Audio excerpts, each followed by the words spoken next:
슬픈 곡선을 그리며 이어진 작은 오솔길을 따라 다름박질하듯 떠나온 고향. 고향에도 지금은 겨울입니다. 찬바람이 살속까지 파고드는 겨울이 오면 때 묻은 옷자락을 어필거리며 눈물 짓던 어머님 같은 그 고향. 캄캄한 밤 호롱불 가물거리는 사랑방 화롯가에 둘러앉아 할머니의 도깨비 얘기를 들으며 고구마와 알밤을 구워 먹고 무를 베어 먹던 그 겨울밤들.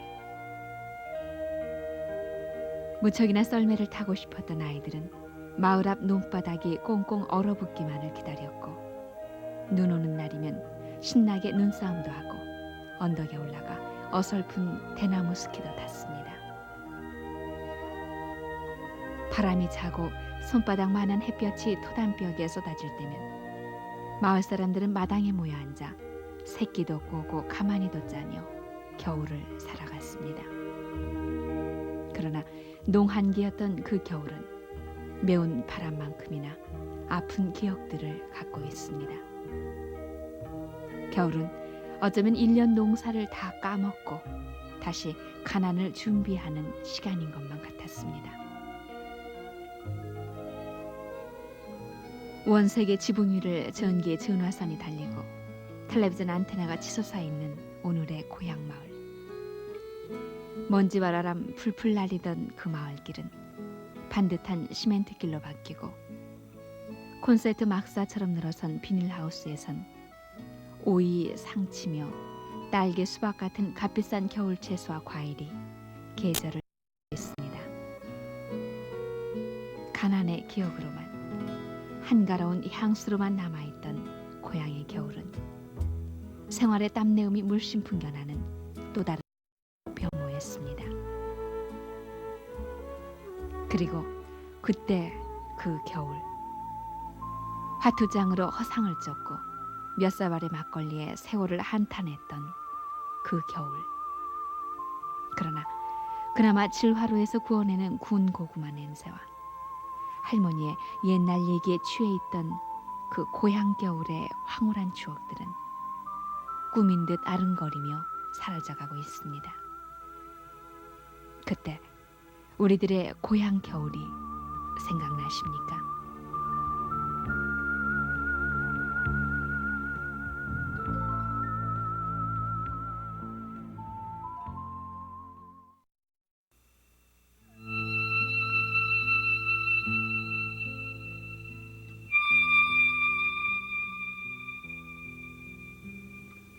동지가 가까워오면 낮은 동전만하게 움츠려듭니다. 풍성한 나달을 이고 있던 벽포기는 밑둥만 남은 채 하얗게 얼어붙고, 쿵덕쿵덕 방아를 찧어대던 물레방아도 두꺼운 얼음장 속에 갇혀버립니다. 땅도 얼고 물도 얼어붙은 겨울. 하늘만 쳐다보고 농사를 지었던 그때 고향 사람들에겐 겨울은 농사의 끝이었습니다. 농한기. 그러나 농한기는 추위와 싸우고 가난과 싸워야 하는 잔혹한 계절이었습니다.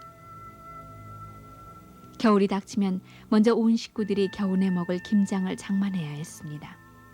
가난한 이들은 가난한 대로, 부유한 이들은 그들대로 김장을 어김없이 해야 했습니다. 김장하는 날, 집마당은 아침부터 어수선합니다. 작은 마당이 아닌데도 김장거리며 김치도 엎드리며 또 품앗이를 하러 하나둘씩 모여드는 이웃 아낙네들로 북적거렸습니다. 시뻘겋게 버무린 속을 통배추 줄기에 갈피갈피 발라넣으면서도 아낙네들은 매운 배추쌈을 싸서 우물거리기도 하고 손뼉을 치며 웃어대기도 했습니다. 배가 고파서인지 매운 양념 냄새 때문인지 아이가 울며 보채면 어머니는 그날만은 무 한 조각을 뚝 잘라 우는 아이의 입에 넣어줬습니다. 뚝뚝하게 생긴 김치떡에 가득 담은 김장김치는 이른봄 식초처럼 씌어질 때까지 두고두고 고향 식구들의 반찬거리, 찌개거리, 국거리가 됐습니다. 새해 음력 정월의 장을 담기 위해 매주도 빚어놔야 했습니다. 가마솥에서 푹푹 삶은 콩을 나무 절구에 찧어 방안 아랫목에 놓고 며칠이고 띄웠습니다. 그리고 진흙 같은 누런 메주덩이를 새끼줄로 엮어 안방에도 걸어놓고 마루에도 걸어놨습니다. 집안에선 퀴퀴하고 고약한 메주 냄새가 가시질 않았지만 어머니들은 음식 맛은 장맛이라며 오며 가며 어린애 돌보듯 메주를 살피곤 했습니다. 겨울밤은 끝을 모를 만큼 길고 지리했습니다. 저녁밥을 먹고 나서도 금세 배가 고파진 아이들은 할머니를 졸라 항아리에 깊이 숨겨둔 연시를 꺼내 먹었습니다. 연시는 흘러내릴 듯이 무르익어 불다 못해 할머니 얼굴에 핀 버섯꽃처럼 군데군데가 시커멓게 얼룩져 있었습니다. 할아버지, 할머니, 손자, 손녀가 둘러앉은 화롯가. 은근한 잿불엔 알방과 고구마가 지직대며 익어갔고 할머니의 옛날 얘기가 연기처럼 피어올랐습니다. 무서운 도깨비를 잡아서 묶어놨더니 몽당 빗자루로 변했더라는 얘기. 호랑이가 수수깡에 찔려 수수깡이 빨갛게 됐다는 얘기는 몇 번이고 들은 얘기였지만 언제나 새롭게만 느껴졌습니다. 할머니의 얘기를 듣는 사이 고구마는 새까맣게 타버렸습니다. 그러나 아이는 뜨거운 고구마를 입으로 호호 불며 개눈 감추듯 먹어치웠습니다. 그것도 모자란 듯 건너방 삼촌이 구덩이에서 꺼내준 큼직한 무도 배추뿌리도 깎아서 먹었습니다. 무는 먹기도 푸짐했고 사각사각 목구멍을 잘도 타고 넘어왔지만 먹고 난 뒤에는 괜스레 트림이 넘어오고 배가 쓰려왔습니다. 그러니까 콩찌가리 먹고 무수밥 먹고 굶기가 일이야. 그래서 선부라는 것은 그전 선부라는 것이 시험 따듣고 굶는 것이 일이야. 맹물 먹고 안 가서 살았어. 요새는 금비를 갖다 집어넣는 게 논 한 마디에 5씩이 나는데 그전에는 그런 비료가 없기 때문에 화약이 없어 발달이 안 된 게. 그러니까 논 한 마디에 한 섬 먹고 한 섬 반 먹고 그래요. 그러면 2가마니 반 3가마니 요새 말로는 그거예요. 그렇게 해놓고 보니 그것을 내 작업자식으로 내놓아야 됐단 말이지. 너무 곡수 주워버리고 나머지 갖고 먹으려니 먹을 것이 있어야지.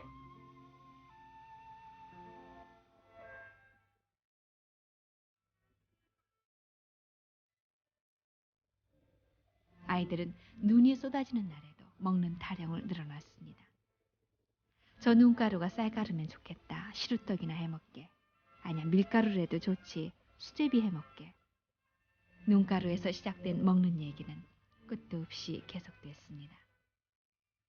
눈가루가 쌀가루로 보이던 시절 아이들은 펑펑 쏟아지는 한방 눈을 손에 가득히 담아 입김으로 녹여 먹기도 하고 넓은 마당을 휘젓고 다니며 편을 갈라 눈싸움을 벌이기도 했습니다. 눈이 겹겹이 쌓이면 아이들은 대나무를 잘라 스키를 만들어 산토끼를 잡는다면서 산등성이를 헤매고 다녔습니다. 낮이 가장 짧고 밤이 가장 길어진다는 동짓날. 아이들은 설날 기다리듯 며칠 전부터 동짓날을 손꼽아 기다렸습니다.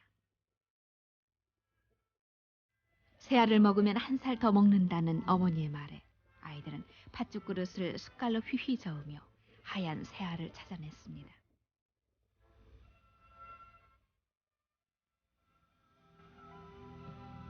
마땅한 일거리 하나 없었던 겨울 농한기. 마을 사람들은 다음에 농사에 쓸 새끼를 꼬거나 가마니를 짜는 일로 무뎌진 손을 놀렸습니다. 아이들도 따라 나와 새끼를 꼬았습니다. 덧셈 뺄셈을 배우기 전에 새끼 꼬는 일을 먼저 배웠습니다. 푸른금을 치듯 발판을 구르면 자동으로 새끼줄을 뽑아내는 신기한 새끼틀도 있었지만 농사를 크게 짓는 부잣집 마당에서나 볼 수 있었습니다. 요즘에는 짚으로 만든 가마니조차도 구경하기가 힘들어졌지만 그때는 가마니 짜는 나무틀이 집집마다 놓여 있었습니다. 2 사람이 하루 종일 가마니 틀에 달라붙어 밀고 당기며 가마니를 짜봐야 6장을 짜기도 힘들었습니다. 하지만 그때의 새끼 꼬기와 가마니 짜기는 농한기의 지루함을 달래줄 유일한 부업 아닌 부업이었습니다. 그러기에 마을 사랑방은 허구한 날 해가 중천에 뜰 때까지 이불을 뒤집어 쓰고 방구들을 쥐고 뒹구는 젊은이들로 가득 찼습니다. 할 일 없는 남자들은 잠결에도 담배를 찾았습니다. 화두장만하게 신문지를 찢어 담배를 돌돌 말아 침을 칠하고 빡빡 빨아댔습니다. 담배 연기보다 신문지 타는 연기가 더욱 독했습니다. 매콤한 연기가 뱃속으로 퍼지면 허기진 배에서는 헛구역질이 나왔습니다. 할아버지들은 나이만큼이나 길다란 장죽에 막초라 불리는 담배 잎사귀를 쓸어놓고는 멀리 앉아 화롯불에 불을 당겼습니다. 할아버지 입에서는 찬 기침과 함께 어떻게 해서든 이 겨울을 넘겨야지 하는 단식이 흘러나왔습니다. 그러나 이듬해 봄이면 겨울을 해수로 넘긴 노인들의 부음이 이 집 저 집에서 흘러나왔습니다. 동네 마당에서 매일같이 유판이 벌어졌습니다. 유판에는 언제나 막걸리가 걸렸고 땅 위에 그린 말판에서는 숨막히는 숨바꼭질이 벌어졌습니다. 젊은이건 나이 든 사람이건 한데 끼어들어 유판은 시끌시끌했고 대낮부터 사람들은 벌겋게 술이 올라 있었습니다. 밤이면 바람은 더욱 거세져 음산한 소리를 내며 살인문과 문풍지를 흔들어댔습니다. 그 밤엔 그 바람만큼이나 세찬 노름 열풍이 농한 길을 휩쓸고 있었습니다. 사람들은 사랑방에 모여 눈에 핏발을 세운 채 섰다 판을 벌였습니다. 지금이야 플라스틱 화투가 대부분이지만 그때는 세게 쥐면 금세 부러져 석회 가루가 흩어지는 종이 화투였습니다. 좁은 방에는 연신 피워대는 매캐한 담배 연기로 가득 찼고 알뜰이도 모아놓은 꼬깃꼬깃 탄 쌈짓돈은 솔솔 빠져나갔습니다.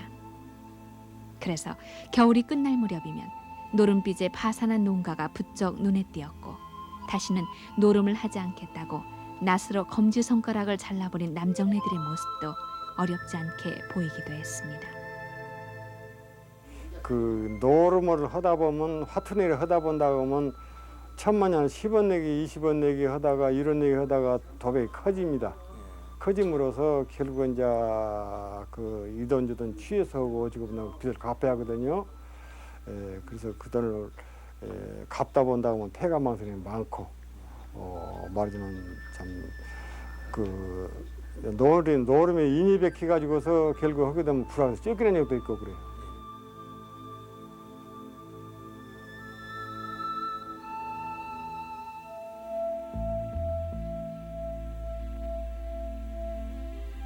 화투판이 벌어진 다음 날 주막은 의례 아침부터 흥청거렸습니다. 주막 안에는 세수를 며칠쯤은 잊고 지낸 듯한 사내들이 벌겋게 술이 오른 얼굴로 막걸리를 들이켰습니다. 방 안에선 새파란 젊은이가 시골 구석에 처박혀서야 되겠느냐는 푸념도 겨울 한철 나는 재미에 농사 짓는 것 아니냐는 체념의 목소리도 함께 흘러나왔습니다. 남자들이 빈둥거리는 동안 추운 겨울 여인네들의 고생은 더욱 심했습니다. 아이들은 집에 남겨둔 채 먼 산에까지 올라가 땔감을 구해와야 했고 발이 푹푹 빠지는 눈길을 헤치며 물 한 동이 길어 저녁을 안 치고 나면 온몸이 저려왔습니다. 눈이 그냥 파는데 난구를 하러 가면 난구 할 때 냈어요. 이제 그래 그 아가씨 나무에 쳐서 해가지고 내려려면 미끄러져 넘어지고 그냥 다치고 이렇게 해가지고 집에 와서 어떻게 또 밥이라고 하려면 뭐 주석거리가 없으니까 그냥 억지로 어떻게 끓여서 그걸 주석이라고 먹고 그렇게 하고 살고 또 빨래를 하려면 집에서는 하도 못하고 한참 나가야 해요 빨래를. 그러면 거기 가서 빨래를 물을 끄고 하려면 빨래도 꽁꽁 얼고 사람 손도 얼고 하루 이틀 아니고 어떻게 하나 그렇게 하고 그냥 눈물도 나고 참 고생스럽죠. 옛날에는 그렇게 하려면.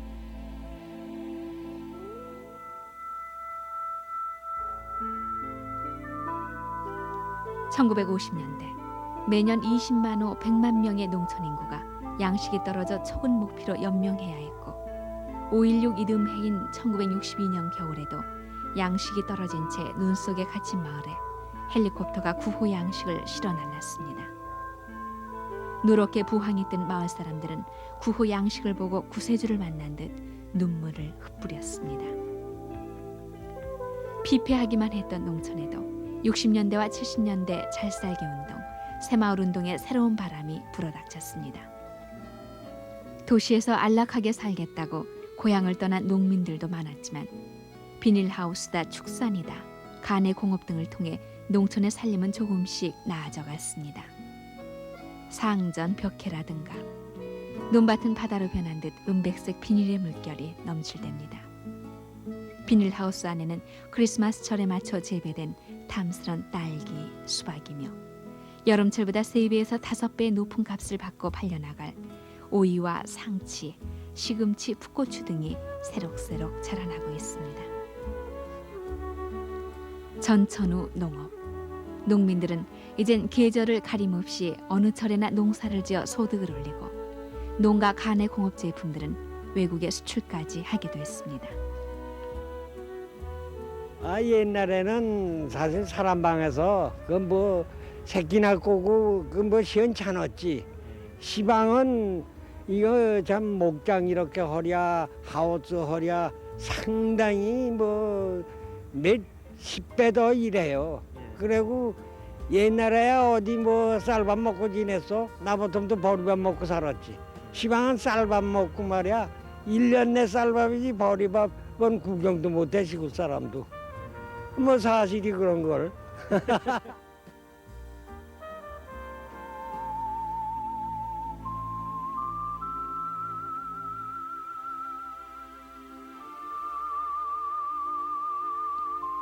농한기. 술과 노름으로 얼룩졌던 농한기라는 말은 이제 우리에겐 있질 않습니다. 겨울은 더 바쁜 계절이 돼버린 것입니다. 할 일 없이 윷놀이판이나 화투판을 전전하다가 막걸리 몇 사발에 추위와 허기를 마비시켰던 그 겨울. 그러나 화롯불에 알밤과 고구마를 구워내던 할머니의 나지막하던 목소리와 새끼를 타고 내려오던 메주덩이의 매캐한 내음. 이제 나흘 뒤면 우리에게 올 동짓날. 새알팥죽 헤아림 같은 기억은 불과 10년 세월에 묻혀 우리는 낯선 타양인이 돼버렸습니다. 해서 어쩌다 고향을 가도 우리가 원하는 시원한 식혜 대신 커피 대접을 받는 까닭이 겨울 고향을 잃은 때문입니다. 그래서 이 겨울 밤차를 타고 그 고향을 가고픕니다.